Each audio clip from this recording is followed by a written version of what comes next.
municipal, como na Escola Estadual Aristófanes Fernandes, e do município eu atuo na Escola Professor Luiz Pereira, no distrito de Barão do Serra Branca, né? Então, eu já tenho um trabalho, principalmente na educação. Há 18 anos eu sou professora do município, sou filha da professora, né, Rejane, do agricultor Cícero, né? Nasci aqui em Santana, sou santanense, mas vivi toda a minha infância no sítio Caiçara, no sítio Riacho do Gado, né, e sítio Caiçara do Meio, né, onde toda o início, né, da minha trajetória estudantil foi lá no sítio Caiçara do Meio, na Escola Nossa Senhora Aparecida. Então, eu já trabalhei no município de Santana do Matos, né, principalmente na educação. Já fui auxiliar de serviços gerais, né, ASD. Entrei no Estado para exercer essa função por meio de um concurso público, né, trabalhei 2 anos na escola Professor Celso Arruda de Andrade. Também atuei como telefonista, né, lá no distrito de Coroas Limpas, né. Nessa época o município tinha aqueles postos telefônicos, né, e eu trabalhei também por meio de concurso público como telefonista, né. Depois passei num concurso para professora da rede municipal e também para professora da rede estadual, como eu já falei. Então, já atuei como gestora na Escola Professor Luiz Pereira, em Barão de Serra Branca, fui gestora lá 4 anos. Fui gestora também da Escola Estadual Aristófanes Fernandes, por meio da eleição, né, direta, a gestão democrática. E também atuei como coordenadora na Escola Municipal Professor Oswagrio Rodrigues de Carvalho e também como secretária de Educação neste município, né? Então, assim, toda a minha vida, assim, como funcionária pública passou pela educação, né? Então, esse é um pouco, né, um resumo, né, de minha história. Aurélia, agora, o que levou, né, você a se candidatar a vereadora? Você sabe que hoje os políticos, uma boa parte dos políticos, a classe política, está um pouco desacreditada, né? Por que a Aurélia resolveu entrar na política, ser candidata? Lima, caros santanenses, eu sou de uma geração que acredita na boa política, né? Não naquela política de troca de favores, na política do assistencialismo. Eu sou de uma geração que acredita na política como um instrumento de transformação social. Então, eu sempre vi, né, na política uma forma, uma oportunidade de contribuir, de alguém contribuir, né, para o seu município, para o seu estado, para o seu país. Então, sempre tive esse desejo de entrar na política. Adiei um pouco, né, esse desejo, porque, como eu já falei, eu assumi, né, algumas funções que também são muito importantes, né, todas elas também de grande relevância para o nosso município, né? Então, eu adiei um pouco esse sonho, mas agora chegou o momento e eu acredito que devido a essas experiências, devido à minha história como funcionária pública, né, por ter passado por diversos setores da educação, desde do apoio, né, como funcionária, né, como SG, até a secretária de Educação. Então, passei por tudo isso, então eu me sinto hoje preparada para assumir esse cargo, nessa função de vereadora e contribuir ainda mais para o nosso município. Eu acredito que o município precisa sim de pessoas pessoas bem intencionadas, pessoas que tenham já um conhecimento, uma vivência para ajudar, né, ao nosso município, né, ao desenvolvimento do nosso município. Como você avalia a atual legislatura do momento que está aqui em nossa cidade? E também, você acredita em mudança, digamos assim? A gente vê que esse ano temos aí, eu acredito, mais de 50 candidatos, né, a vereador. E você acredita que a Câmara Municipal pode passar por uma renovação esse ano? Acredito sim, Adelima. Esse ano, as pessoas elas tiveram uma oportunidade bem maior de ouvir através das redes sociais e através das caminhadas mesmo. Elas tiveram a oportunidade de conhecer melhor o papel do vereador. Esse tema foi muito abordado nas redes sociais, né? tanto por mim como por diversos outros candidatos. Qual o papel do vereador? Então, eu tenho certeza que a população ela está mais consciente, né, de que nós precisamos fazer uma renovação, uma mudança na Câmara Municipal, mas não é apenas mudar a pessoa, é mudar a forma de fazer política, né? Então, assim, eu vejo a Câmara Municipal hoje com uma nominata, né, com uma quantidade de vereadores, não todos, né? A gente não pode nunca generalizar, mas uma grande maioria que não compreende direito o papel do vereador e mantém essa velha política, a política da troca de favores, a política do assistencialismo, aquela política de se comportar, de se posicionar sempre como um adversário ferrenho do prefeito, porque não votou no prefeito. Então, assume aquela posição de sempre estar contra os projetos, sempre estar contra as ações do governo municipal, ou vice-versa, né? Aquele vereador que fica ali sempre na defensiva, sempre apoiando o gestor, independente dele estar, digamos, atendendo a população ou não, agradando a população ou não. Então, eu acho que esse ano vai haver uma mudança, as pessoas vão observar quem realmente tem essa liberdade, quem realmente é livre, que vai fazer um trabalho voltado para o povo. Porque nós somos eleitos, né, digamos, se eu for eleita, né, eu vou ser eleita pelo povo. Então, o vereador, como o prefeito, eles são colocados lá pelo povo e a gente tem que trabalhar para o povo, né? A gente tem que dar satisfação àqueles que confiaram um mandato a qualquer um dos candidatos, né? Então, eu acredito sim que vai haver essa renovação. Como, no caso, se eleita a Aurélia Avelino, como será o seu relacionamento, digamos, com seus pares, com os vereadores e também com o executivo? Como é que você vai lidar com essa, digamos assim, você entrando uma nova, digamos, digamos, na Câmara, né? A gente sabe que tem outros que já estão há muitos anos. Como é que é o seu comportamento? Você acha que tem que ter uma harmonia? Me fala aí, sua opinião. Tem que ter uma harmonia sim, Adelima, e muito grande. Eu falo aqui para todos os santanenses. Eu vejo a Câmara dos Vereadores como eu vejo uma escola. Eu vou falar de escola porque, assim, professor, quem é da educação não tem como, né, falar em qualquer ambiente, qualquer discurso, sem falar na educação. Então, eu vejo a Câmara dos Vereadores como uma escola. Se em uma escola, todos os professores, os funcionários, gestão, eles se unem, se eles se doam, se eles se voltam para um trabalho em prol daquela escola, com certeza ela vai caminhar, né? Ela vai caminhar bem, né? A Câmara dos Vereadores, como qualquer outra repartição, outra instituição, também não é diferente. Eu acho que se todos que chegarem lá, né, se relacionarem, se tiverem um bom relacionamento, se pensarem sempre no povo, naquilo que vai favorecer a população, com certeza o nosso município ele vai crescer, ele vai se desenvolver. E a relação com o gestor, ela tem que ser uma relação boa sim. O vereador, ele não tem que, se ele for adversário, por exemplo, ele não tem que encarar o gestor como um inimigo. Ele tem que encarar o gestor como aquela pessoa que tem uma missão de conduzir o município, que ele também recebeu a responsabilidade, né, de transformar, de trabalhar. Então tem que haver essa união, não só com os vereadores, mas com o gestor, com o prefeito e com todas as secretarias do município. Ele tem que caminhar, né, por todas as secretarias estabelecendo esse diálogo para poder ele conseguir chegar a resolver as necessidades da população. Então tem que haver esse diálogo sim.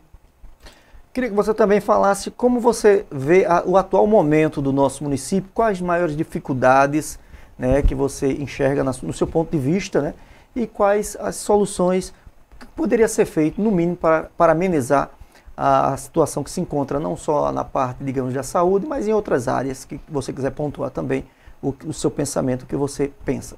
Certo, Edilho. O principal problema que eu vejo são, digamos assim, na seleção das prioridades, na definição das prioridades do município.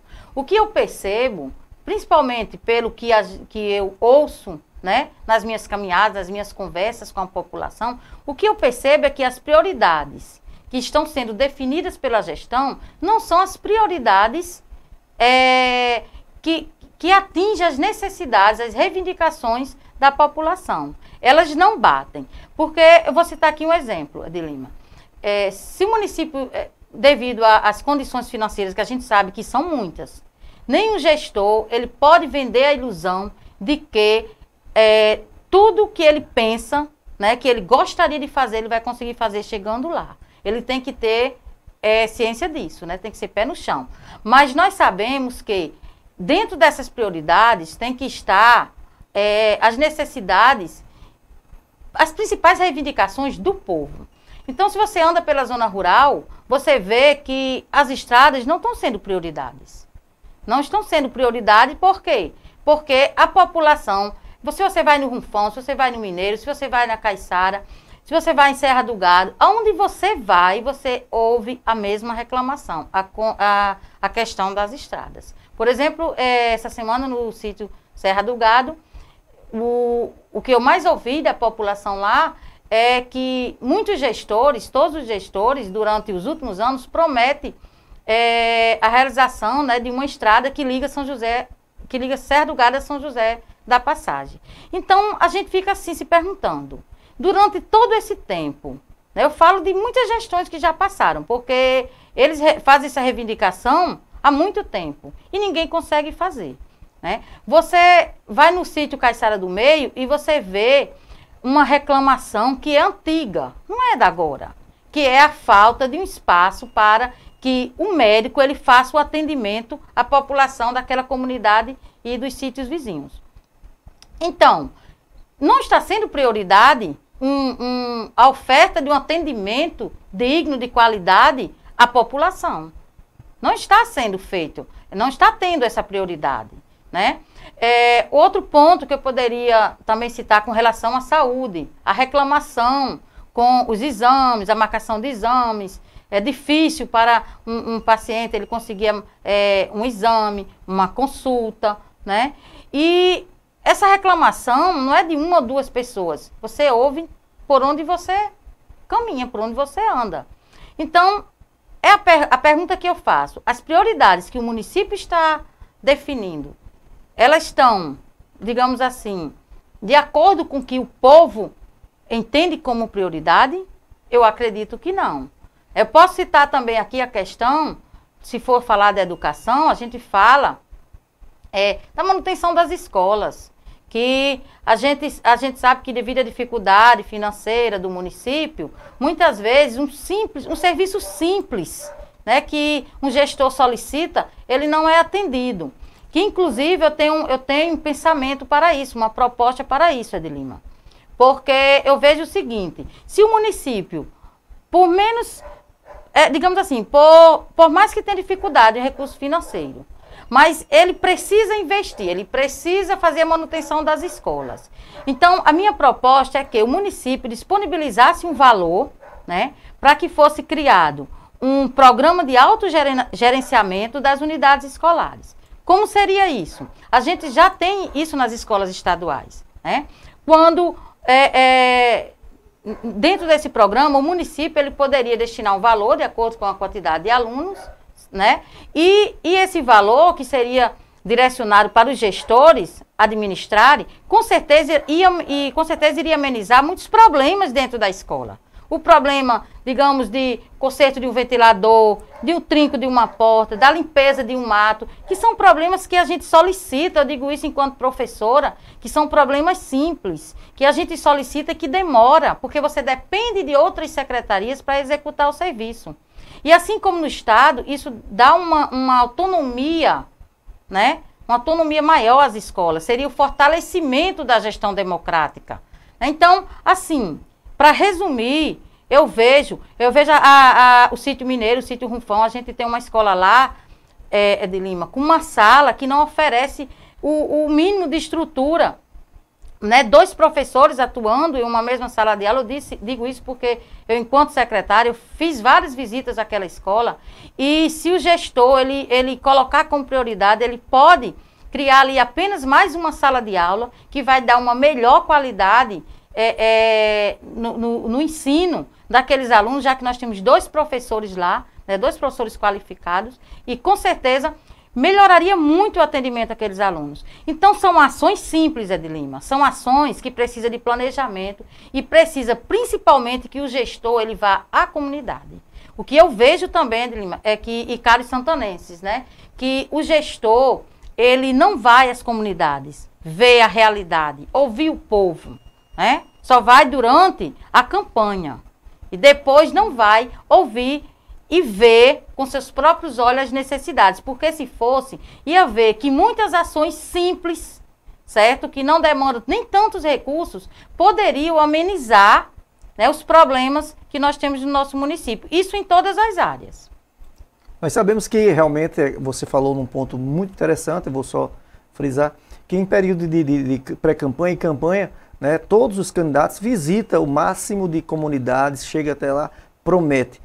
Por que será, na sua opinião, que quando chega na prefeitura ou na Câmara, seja ele, muda totalmente digamos assim, o pensamento? Porque é vender ilusão. O que é que você acha? O porquê que as pessoas estão um pouco desacreditadas? Talvez seja por isso, devido a tantas promessas e depois da campanha, as pessoas se decepcionando com os políticos?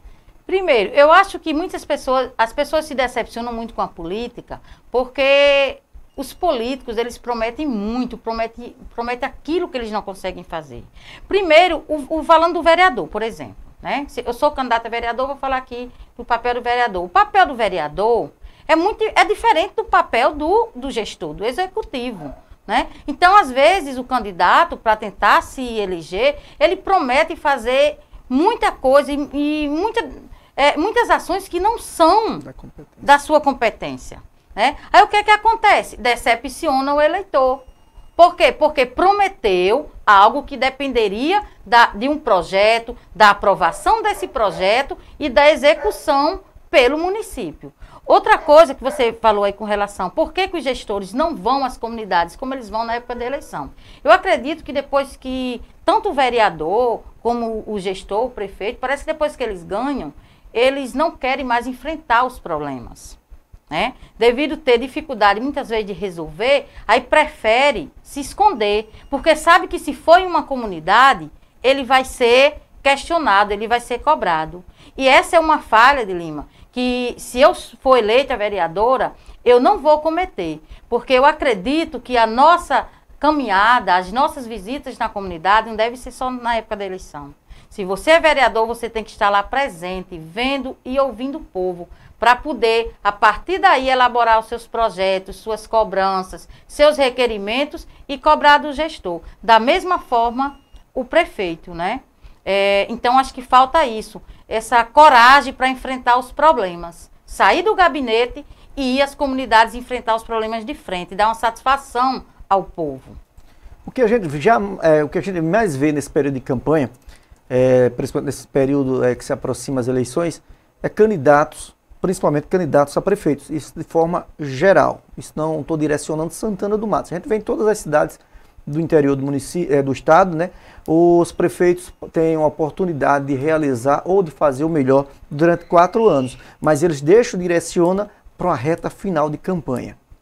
Eu queria que você também falasse com relação a como você vê essa, digamos assim, essa manobra, que eu acredito que é uma manobra de todos os gestores que fazem esse tipo de coisa.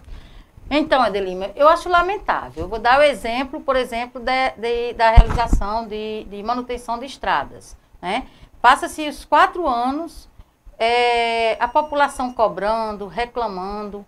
Isso é um problema que atinge todas as comunidades. É incrível como você vê. As pessoas, elas não pedem muito, não pedem coisa impossível não, Edilima. As pessoas pedem o básico. Né? Então, isso é uma reclamação que você ouve, né, em todas as comunidades. E aí, de repente, quando chega no período de campanha, os recursos aparecem. E as ações começam a ser realizadas. Né? Então, assim, está na hora do gestor entender que ele é eleito, ele é prefeito para trabalhar durante os 4 anos.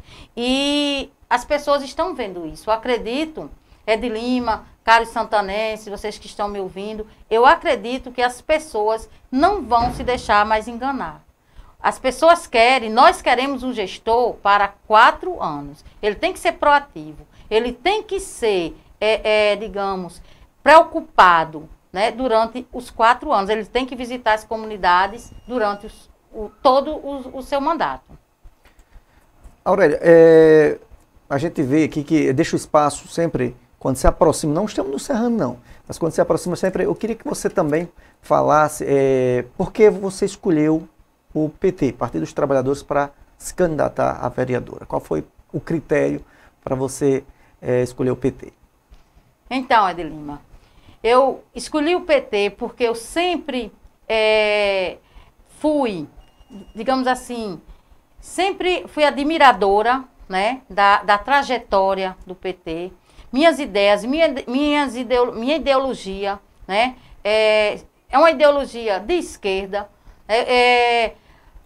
Tem um motivo, né, que, digamos assim, o presidente Lula, né, Fátima Bezerra, sempre fizeram, Lula fez dois grandes mandatos, né, como presidente da República. Fátima Bezerra, que é professora, é uma governadora e foi uma das parlamentares que mais defenderam a educação. Fátima Bezerra, ela trouxe inúmeras obras aqui para Santana do Matos. O povo de Santana do Matos deve muito a Fátima Bezerra. Então, eu como professora, sou uma admiradora, conheço a trajetória de Fátima Bezerra, conheço a história de Lula. Então, o PT, ele tem história. O PT, ele representa tudo aquilo que eu acredito, né? Minhas ideias, as bandeiras que eu defendo. Então, tudo isso eu encontro no Partido dos Trabalhadores. Então, o PT realmente ele representa, para mim, tudo aquilo que eu acredito. Então, por isso que eu escolhi o Partido dos Trabalhadores. Como eu falei no início, eu sempre quis ser candidata, mas adiei e hoje eu tenho consciência, tenho certeza que eu saí no momento certo, porque eu estou saindo ao lado das pessoas que eu acredito, né? Que é ao lado do professor Elmar e da nossa vice Viviane Braga. Então, o PT realmente é o partido que me representa. Eu queria também que você acrescentasse algo que a gente talvez não tenha falado com relação às suas ideias, às suas propostas como vereador. Eu acredito que todo candidato, ele quando ele se lança candidato, na verdade, a pessoa quando se lança candidato, ele tem muitas ideias para beneficiar a população. Eu queria que você acrescentasse algo que a gente não falou e que você ache pertinente e importante para falar aqui para os internautas. Então, Edilima, todo mundo sabe, né, que toda a minha história, como eu falei no início, sempre foi na educação. Mas eu também não quero ser vereadora, chegar à Câmara Municipal para ir defender só a educação. A educação será, sim, uma das bandeiras, uma de minhas pautas, né? Eu sempre lutei, militei a favor das causas, né, que envolvem a educação. Mas, chegando na Câmara Municipal, eu vou fazer nas outras áreas tudo aquilo que eu fiz na educação. Eu vou lutar. Eu vou ouvir o povo, eu vou conhecer as necessidades de cada segmento, né? A saúde, da assistência, do esporte, e eu vou batalhar dentro de cada uma dessas áreas. E eu tenho algumas propostas, sim. Como eu falei, em relação à educação, eu vou batalhar, né, para que esse projeto de lei que eu penso, né, em lutar, né? Vou elaborar esse projeto de lei, eu penso em lutar para que ele seja aprovado e que seja executado, que é um projeto de lei aonde o município ele vai criar um programa de autogerenciamento, né? Em que ele disponibiliza um valor para cada escola, de acordo com a quantidade de alunos, para que cada gestor ele possa administrar e fazer uma gestão mais autônoma, uma gestão mais eficiente, para que eles consigam resolver os problemas do dia a dia de sua escola com maior rapidez, né, com maior eficiência. Também penso, e vou lutar para isso, para a revitalização de nossa biblioteca pública, né? Quando eu estava à frente da Secretaria da Educação, eu lutei, eu iniciei uma organização daquela biblioteca, solicitando ventiladores, infelizmente até aqui ainda não foram instalados, um gelágua, quer dizer, são condições mínimas, né, para que as pessoas que frequentam aquela biblioteca possam ter um espaço minimamente organizado. gelágua, para que possa dar essa melhor qualidade às pessoas que, porventura, precisem usar a biblioteca pública. Então, vou lutar junto a qualquer gestor, qualquer um que esteja lá, para que seja feita, né, a revitalização de nossa biblioteca pública. Outra bandeira, digamos assim, que eu vou lutar, que eu vou defender, é a bandeira, é a luta da educação especial. Por que eu digo isso? Porque enquanto eu estive à frente da Secretaria da Educação, Ede Lima, eu pude realizar pequenas ações. Eu vou dizer pequenas porque eu falo na questão de recursos, né? Porque muitas vezes o município diz que não faz isso, não faz aquilo, porque não tem recursos. Mas enquanto eu estive à frente da Secretaria da Educação, a Secretaria ela promoveu várias formações voltadas para os professores que atuam junto aos alunos com necessidade especial.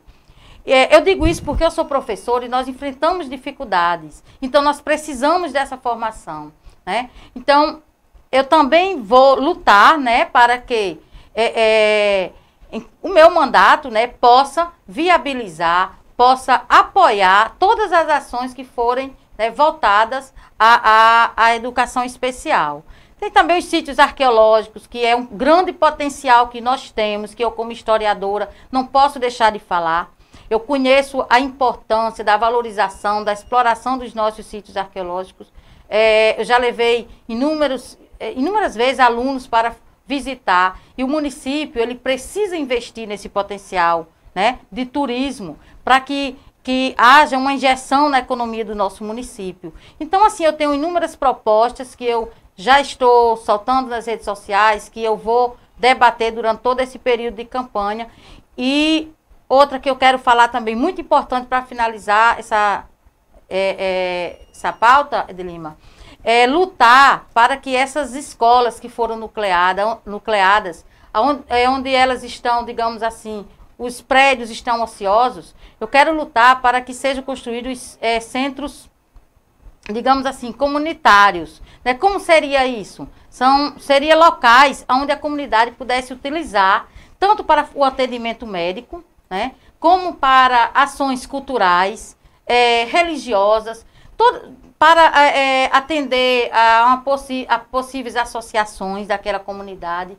Ou seja, seria o centro de convivências onde nós iríamos atender às demandas daquela comunidade. Então, acho que o município tem como fazer isso. Inclusive, levar internet para essas comunidades, instalando internet nessas escolas para que nossos alunos mais carentes tenham acesso à internet para realizar um trabalho, para fazer uma pesquisa, né? Então, também será uma das minhas lutas, né? Você, como professora, você acredita que os professores poderiam ser mais valorizados no nosso município? Com certeza, Ede Lima. Infelizmente, esse ano, né, na atual gestão, os professores, eles não tiveram o devido respeito que mereciam. Nós lutamos muito para que fosse implantado, né, o aumento no piso salarial, no nosso piso salarial. E eu, como professora, fui uma das que encabecei, que participei ativamente dessa luta. Porque eu entendo, Ede Lima, que não se pode falar em valorização da educação se você não valoriza os seus profissionais. Sabemos da dificuldade do município, Ede Lima. Sabemos que o município, que o Fundeb, por exemplo, realmente o recurso do Fundeb não dá para pagar, só o recurso do Fundeb não dá para pagar os professores, mas nós sabemos que o município pode fazer a complementação. Assim, o piso salarial dos professores seja prioridade. Mas, infelizmente, nessa gestão, não foi colocado como prioridade. E nós iniciamos várias conversas. Nós, professores, estávamos abertos ao diálogo, sim. Mas, infelizmente, não houve essa abertura para que nós pudéssemos até negociar. Se não podia todos, se não podia dar o aumento todo, mas que pudessem dar pelo menos uma parte, que parcelasse. Mas, infelizmente, nós não fomos ouvidos nessa gestão. Assim como os funcionários, né, da saúde também foram desrespeitados, né, com relação aos 40% que eles tinham direito. Então, assim, fica aqui um alerta para os gestores, para os candidatos a prefeito. Não prometam valorizar a educação sem pensar como pagar o piso salarial dos professores. Valorizar a educação também é colocar como prioridade o piso salarial dos professores, né? Então, que isso deixe de ser apenas um discurso e passe a ser realmente colocado na prática.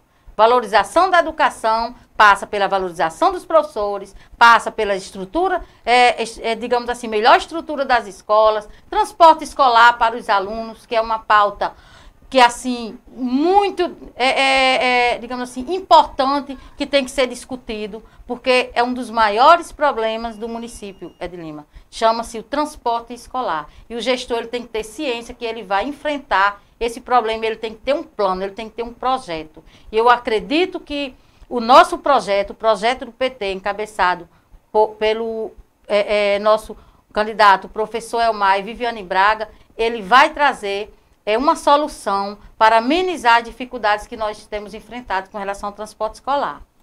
Aurélia, estamos chegando ao final e esse momento sempre abro para os nossos convidados para que ele convença, olhando para a Câmara, diga o motivo por que o eleitor tem que votar em você e convença o eleitor. Então o espaço agora é seu para você aí falar diretamente com o eleitor. Então, como eu já falei, né, caros santanenses, colegas professores, alunos, toda a população em geral, eu peço que vocês analisem a minha trajetória como funcionária pública, né, como professora, como gestora que já fui, gestora de escolas, secretária de educação, que vocês procurem conhecer e ver como eu tenho tentado, lutado por uma sociedade melhor, por uma educação melhor, ou seja, como eu tenho me comportado em todas essas funções que eu venho ocupando. Então, eu acredito que eu estou preparada para assumir a função.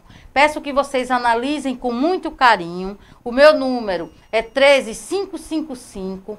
Então, acredite nessa mulher, acredite na minha força, na minha coragem para lutar, na minha determinação, que nós, com certeza, iremos fazer uma Câmara mais forte, uma Câmara mais aguerrida, né? Uma Câmara onde você vai ter uma vereadora que vai defender o povo, não o gestor, mas que vai defender o povo. Então, esse seria um dos motivos, né, que eu uso, né, que eu cito para que vocês deem esse voto de confiança a esta professora. Aurélia, muito obrigado por ter aceitado participar da nossa entrevista, né? A Web TV Santana está trazendo essa rodada de entrevista exatamente com o intuito de ajudar o eleitor a escolher o seu candidato a vereador nas eleições de 2020. Espero ter contribuído, a TV Santana ter contribuído, está contribuindo porque as entrevistas vai continuar durante essa semana, né? Desejo aí sucesso a todos vocês e lembrando que amanhã nós vamos ter mais um convidado às 7h30, às 19h30, 7h30 da noite, mais um convidado em Pauta Eleições 2020 aqui na Web TV Santana. Eu desejo a todos uma boa noite e nosso muito obrigado e até amanhã.